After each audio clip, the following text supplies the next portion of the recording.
Yo, what is going on, everyone? My name is Nick, or the Notorious Fantasy, and in today's video, we're going to be going in depth into my week number 13 quarterback start or sit decisions for the 2023 fantasy football season. We're going to be going over every single matchup from Thursday Night Football all the way up until Monday Night Football, and I'll be telling you guys what I think you should start or sit the quarterbacks in all of those games. But before we could get on into things, I would like to ask that if you guys are new to the channel and you do end up enjoying today's video, that you please make sure to hit that subscribe button down below. And while you're down there, whether you are new to the channel or not, please make sure that you do leave a like on today's video. It would help me out a ton. If you want to follow me on Twitter or X, please do so at NotoriousFantasy. So without further ado, let's get into my week number 13 quarterback start or sit decisions for the 2023 fantasy football season. We begin with Thursday Night Football, the Seattle Seahawks at the Dallas Cowboys. Now, in this game, Dak Prescott, to me, feels like a must-start quarterback. Dak sliced the Commanders' defense up like they were the Thanksgiving turkey on Thanksgiving last week. 22 completions on 32 attempts for 331 yards and not one, not two, not three, but 4 touchdowns in that game as the quarterback number 3, which marks 5 of his last 6 games. Dak Prescott has been a top 3 quarterback. Dak Prescott is a sneaky MVP dark horse candidate, and this week I think he could easily do that again up against the Seattle Seahawks. Dak Prescott is now in the must start category. I mean, if you're ripping off 5 of the last 6 games inside the top 3 at the quarterback position, people need to start throwing a lot more respect onto the name of Dak Prescott. This offense, in terms of the passing attack, looks way better ever since they came out the bye week. CeeDee Lamb has been playing unreal. Dak Prescott's been playing out of his mind. So up against the Seattle Seahawks defense, you definitely want to start Dak Prescott. Now, Geno last week looked very hurt. Every single throw looked like some ass in the club because it was shaking, right? It was wobbling coming out of his hand. This week, I am very unsure on how healthy Geno Smith will actually look. Now, they might say, oh, he's going to be good to go, this, that, and the other thing, and then he goes out there and starts throwing ducks, right? So for me, I think there's a lot of risk with Geno Smith this week, especially considering that the Dallas Cowboys offense and defense are so good. This game could end up being a blowout. Geno Smith, to me, needs to be on the bench. Next up, we move to the Indianapolis Colts at the Atlanta Titans, the Tennessee Titans, to begin the Sunday slate. Now, Will Levis, while this is a solid matchup for him, right? The Titans defense is soft as baby shit. For Mayo Man Levis, I simply just do not trust him. Ever since having that huge game up against the Atlanta Falcons, he has finished outside of the top 20 quarterbacks every single week. Now, sometimes I'm willing to take that shot in the dark at a quarterback that I don't really think is all that great due to the matchup, but even in this spot, like with a matchup that I like up against the Colts defense, I just can't do it because there's a chance that Henry just gets 3 touchdowns or 2 touchdowns and Levis is left with either 0 or 1, and he just ends up not having all that great of a game. Like, Levis has not earned my trust just yet. I don't think he's some schlub quarterback, right? I think maybe in due time he figures it out. But with this Titans team around him, I would rather just bench Will Levis. Gardner Minshew last week up against the Buccaneers. Gardner played solid. Not a huge game, but he still had over 250 passing yards with the touchdown and an INT. This week, he faces what is one of the nut-low defenses in the NFL. The Tennessee Titans defense is incredibly bad, and I think he should finish in the quarterback 12 to 16 range, which would make Gardner Minshew a start. Next up, we move to the LA Chargers at the New England Patriots. Now, as of right now, we have 0 idea who the starting quarterback of the Patriots is. Regardless, whichever one of these bums ends up starting, as Conor McGregor would say, you'll do fucking nothing, right? They're not going to do anything, okay?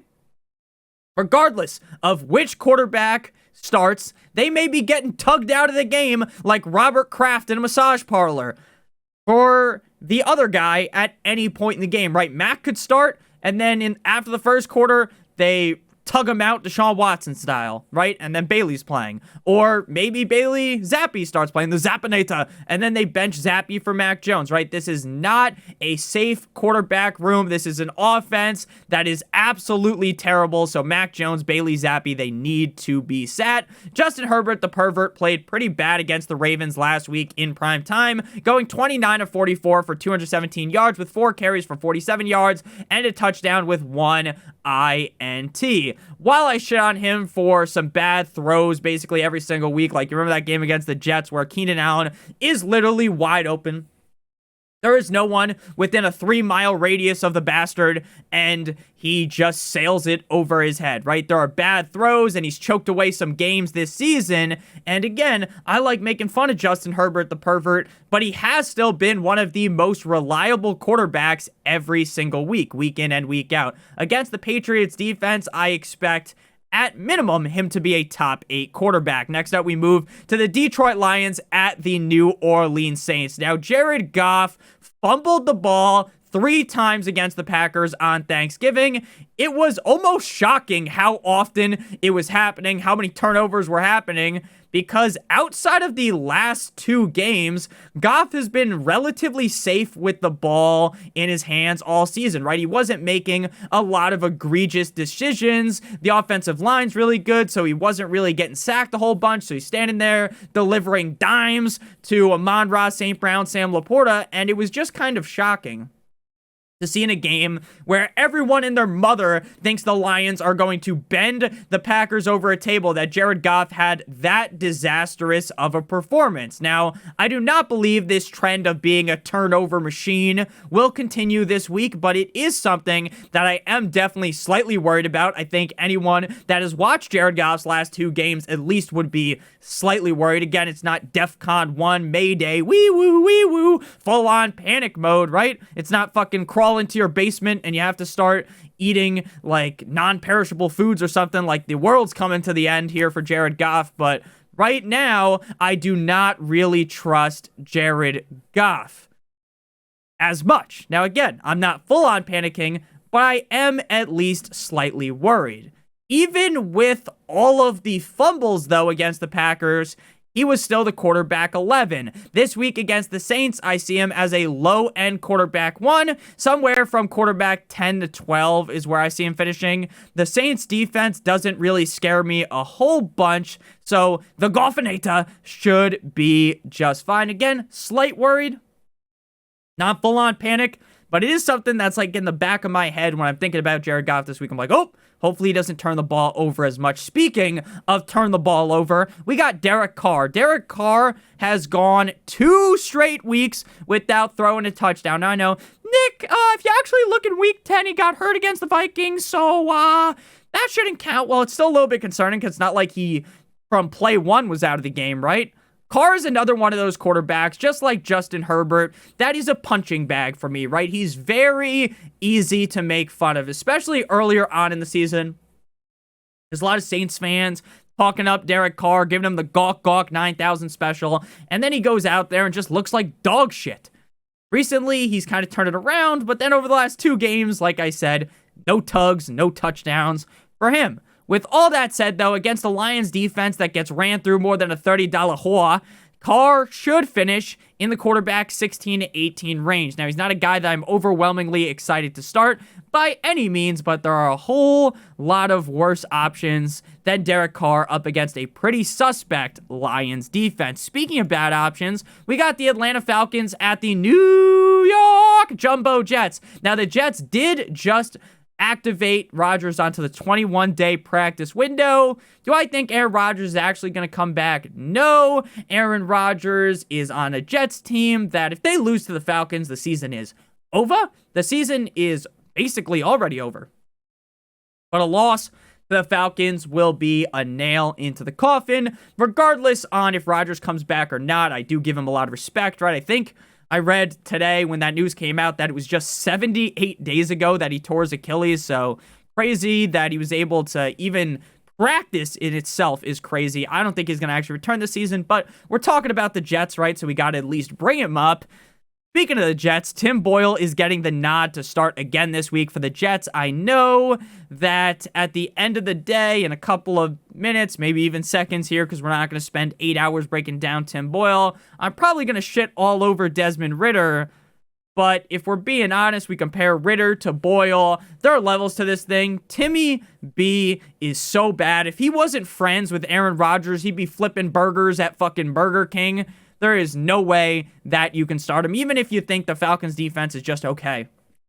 You're not starting Tim Boyle. Desmond Ridder was named the starter coming out the bye week last week against the Saints, and as per usual, he fucking sucks, right? And again, against a stout Jets defense. I didn't have to tell you that. You already knew that. The Jets have a great defense.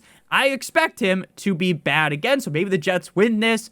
Maybe they win their next game, and then yippee, right? Rodgers can come back, but I don't really think that will be the case. Next up, we move to the Arizona Cardinals at the Pittsburgh Steelers. If you guys have enjoyed this video thus far and you are new to the channel, make sure you smash that subscribe button like it owes you money. And whether you are new to the channel or not, please make sure you leave a like on today's video. It would help me out a ton. So the Steelers versus the Cardinals. We'll start with Kenny Pickett. Now, I would rather genuinely drag my balls through a mile-long thing of glass than start Kenny Pickett. But if there was ever a game to revive Kenny Pickett, to put Kenny Pickett in a solid situation, it would be up against the Arizona Cardinals defense. Kenny has gone 3 straight weeks without a touchdown, but, and this is a big but, shout out to Mia Malkova, he did honestly look solid last week after the firing of Matt Okanida, throwing for his highest amount of yards this season. Now, again, he didn't throw a touchdown, didn't run in a touchdown, but hey, things are starting to look a little bit promising for jolly old Pickett here. Again, I don't trust Pickett. You know, if Young Metro don't trust you, I'm going to shoot you. I don't trust Kenny Pickett. But with all the teams on bye, I am willing to give him a chance. In March Madness, you know when they say, like, last 4 in? You know, like the kind of shitty teams that just barely get in, just the tip? Kenny Pickett is a last 4 in. He's the last guy in. Again, I don't want to start him. I'd rather get tortured at Guantanamo Bay than play this bastard. But some people might be stuck playing him because, again, there are 6 teams on bye. Kyler played solid against the Rams last week, marking 2 weeks in a row as a top 10 quarterback for the short king, Kyler Murray. The Steelers matchup is, though, very concerning for Kyler, as the Steelers defense pressures the quarterback very, very quickly, and knowing the Cardinals offensive line is pretty, that isn't fantastic for Kyler. At the end of the day, we are dealing with so many quarterbacks on bye, kind of like I just talked about. If there weren't so many teams on bye, though, Kyler would be ranked out of the top 12 due to the matchup. But because of all the guys on bye, he has to be ranked inside the top 12. Regardless, I think he's going to end up being fine, but I'm definitely not excited to start him. Next up, we move to a matchup between the Miami Dolphins at the Washington Commanders. Now, when it comes to the Washington Commanders, Sam, I know that the Cowboys walked the Commanders like a dog last week on Thanksgiving, but Howell still passed for 300 yards, shout out Leonidas, with 13 rushing yards and 1 touchdown with an INT. I think against the Dolphins defense, Sam Howell is going to struggle. Why? Because the Dolphins defense continues to get better and better every single week. I think the loss of Jalen Phillips is going to be greatly felt, but against a team like the Commanders, I don't think it will matter as much. The Dolphins got firework extraordinaire JPP now on the team, so that's great for the Dolphins. So I think Howell's going to be dealing with he's going to be under pressure in this game. Howell is a guy that gets sacked at a very high rate, so that is very, very concerning. So, I think Howell will still somehow fall ass backwards into a top 12 quarterback finish due to the Dolphins just steamrolling them, and then later on in the game, he's going to get some garbage time points. Now, this definitely feels like a much scarier start. Like last week, I was scared. I was shivering me timbers. I'm scared this week. Normally, even in tougher matchups, I still kind of like Howell, but I do worry against this Dolphins defense that, again, has done like a complete 180 this season. The Denver Broncos at the Houston Texans, a very fun game up next. Russell Wilson, Mr. Unlimited, played about as well as you could last week up against the Browns defense. I'm someone that definitely does give the sucky, the gawk 9,000 to the Browns defense because they are putting the team on their back. Darren Sharper, hold my dick for the Browns because the offense is just terrible. With 13 completions on 22 attempts for 134 yards, as well as 11 rushes for 34 yards with 2 touchdowns and 0 INTs. Going against the Texans defense, it might be a sneaky high-scoring game. Like, if the Broncos defense doesn't play as well, if CJ Stroud's giving them back shots all game long, I think Russ could go toe for toe with the Texans defense, and he could finish as a top 6, top 8 quarterback. Now, I got him in the 10 to 14 range, which, again, you're not infatuated with Russell Wilson this week, but there are a lot worse starts than him. CJ Stroud was the quarterback for last week up against the Jacksonville Jaguars in a game they definitely could have won. Passed for over 300 yards with 47 rushing yards and a grand total of 3 touchdowns. Stroud has been downright surgical this season, and as we get deeper and deeper into the season, even with the Broncos defense being as good as they are, I think Stroud?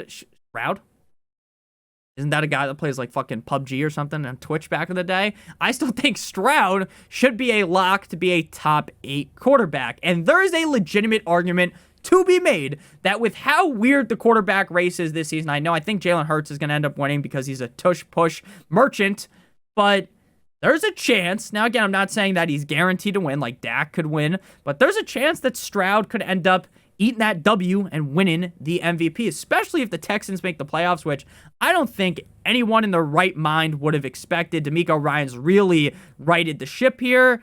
I am firing Stroud up with confidence against the Broncos, even though, oh my God, the Broncos defense is so good. I'm not as scared as I think a lot of y'all are. Next up, we move to the Carolina Panthers at the Tampa Bay Buccaneers. But before we break this game down at the quarterback position, as well as the rest of the games, I would like to give you guys a quick word from our friends and our sponsor over at Underdog Fantasy. Underdog Fantasy is the best place to play NFL Pick'em, and Underdog has a great offer for you guys today. But first, I want to explain to you guys how Underdog Fantasy's Pick'em game works. Now, we're going to be talking about Thursday Night Football, the Seattle Seahawks at the Dallas Cowboys, and as of right now, as I'm recording this on Tuesday morning, Underdog hasn't put out all of their picks yet. So, as the week goes on and we get closer to Thursday, there will be a lot more choices for you guys, but you have to pick a minimum of 2 players from at least 2 different teams. So we're going to pick 1 player from the Seahawks and 1 from the Cowboys. We're going to go ahead and go with Jason Myers, higher than 1.5 field goals made. I think the Seahawks offense is going to struggle to move the ball, but I think they'll be able to get into field goal range a bunch, but maybe just not able to find pay dirt and score that touchdown.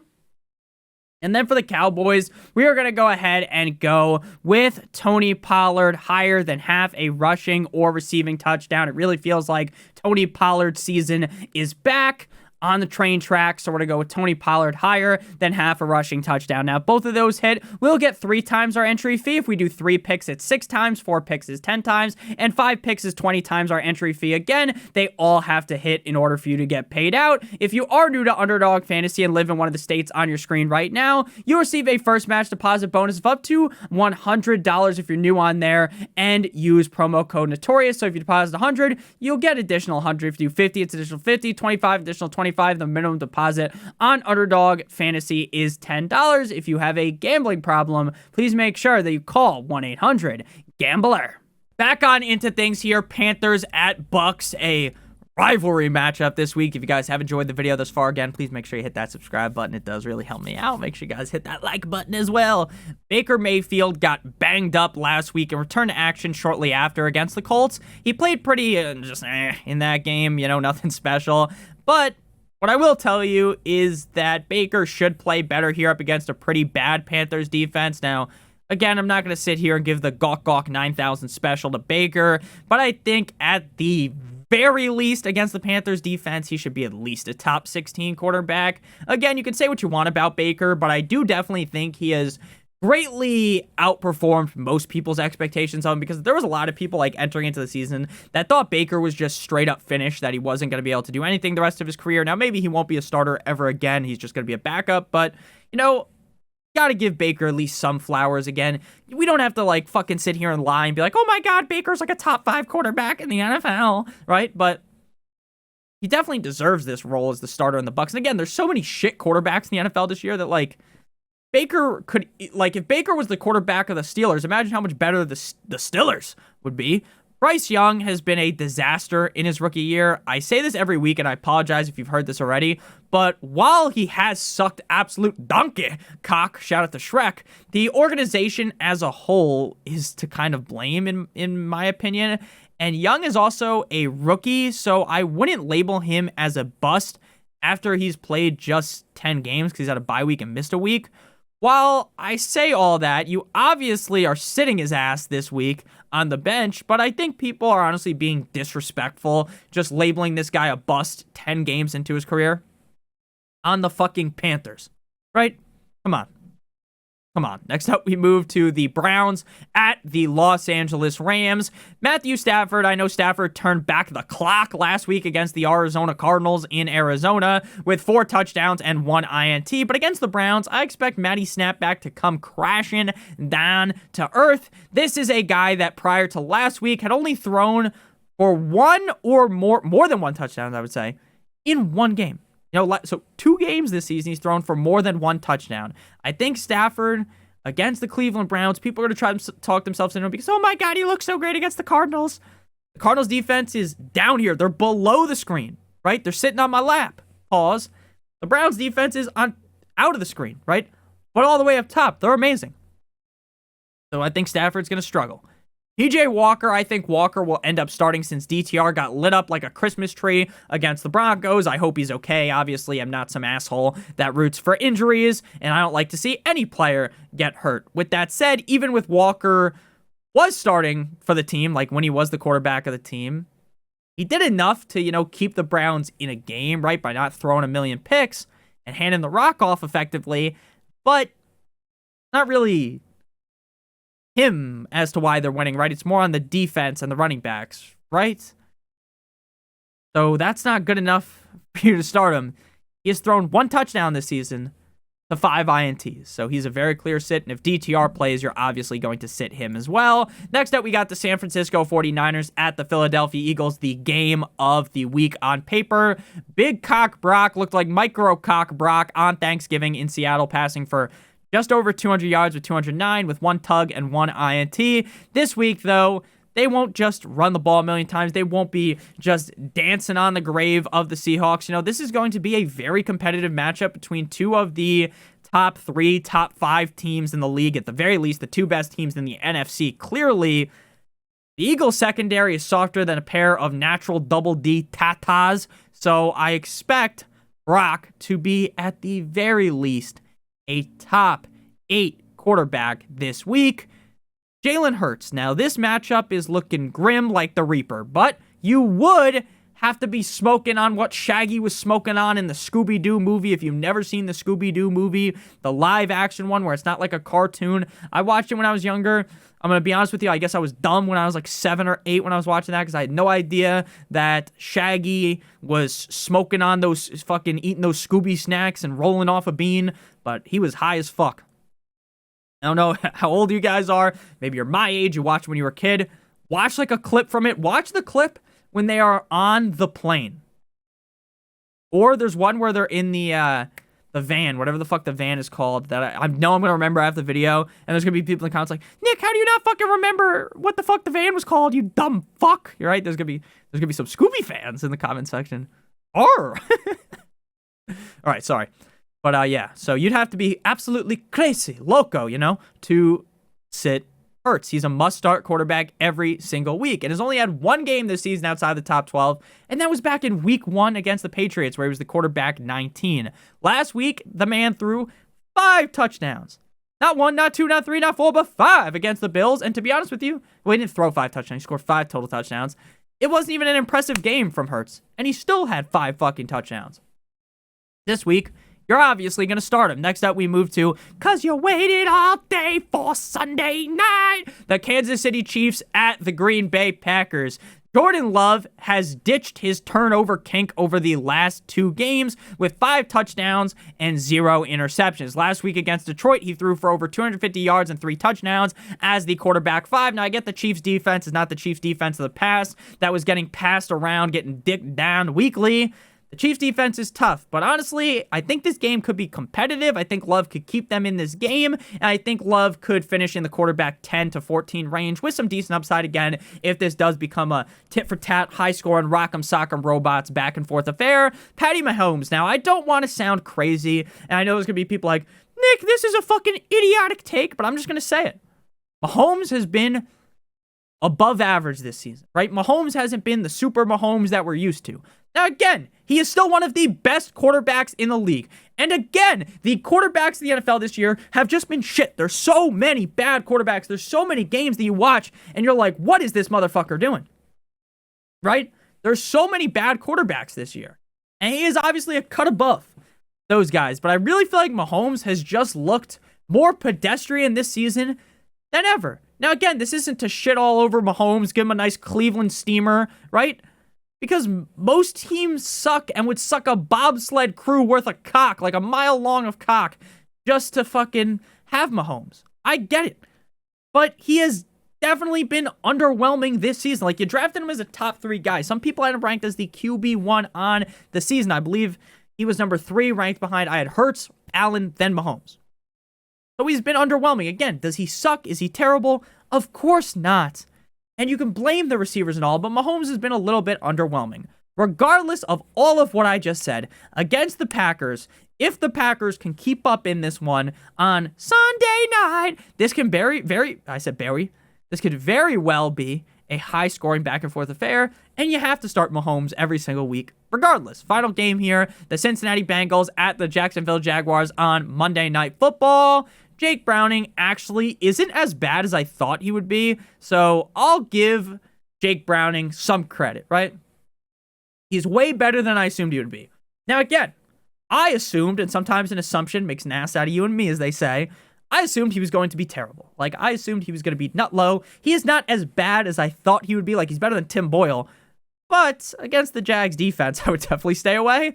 T-Law, Trevor Lawrence, touchdown. Jesus has looked like the guy we thought he would be coming out of Clemson over the last 2 weeks. In Houston last week, he had over 350 passing yards with 2 tugs and 1 INT. This week, he does face a stronger Bengals defense, but they're also not world beaters by any means, like the 85 Bears or the early 2000 Ravens defense. I think Lawrence should easily finish inside the top 8 this week with top 3 upside. So T-Law, Trevor Lawrence is a must start. Thank you guys all so much for watching. If you did end up enjoying today's video and you haven't already hit that subscribe button, make sure you smash that subscribe button like you're Hulk. Make sure you guys leave a like on today's video whether you are new to the channel or not. And, pointed the wrong way because, again, the camera's fucking reversed.